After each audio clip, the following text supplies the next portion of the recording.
Ingredients you'll need include a refrigerated pie crust, water, cornstarch, sugar, butter, cinnamon, and 2 apples. Stir your butter along with cinnamon until the butter melts. After you let the butter and cinnamon simmer for a few minutes, add in the apples. Add in sugar and a tablespoon of water. Then put the apples into the pie crust. Put into the oven for 30 minutes.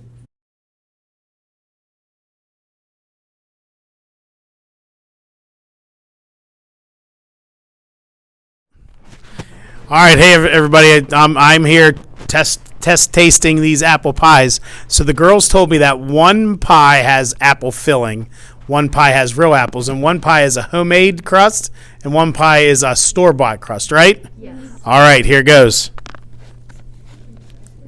Now I need to never know if I could scoop it.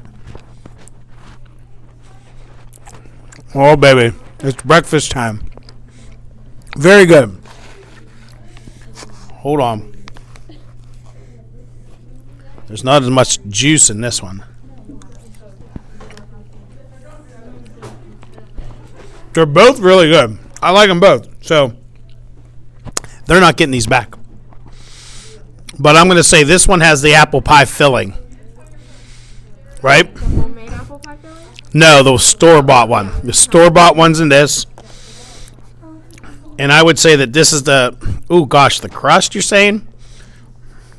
Well, I can tell that these are the regular apples. I'm going to say this is the homemade crust. No, that's the store-bought crust. Really? Yeah. Well, the reason I said that is because that crust looks good. Like, it looks too good to be, like, made. So this one's homemade. Yes. Wow, nice job, lady.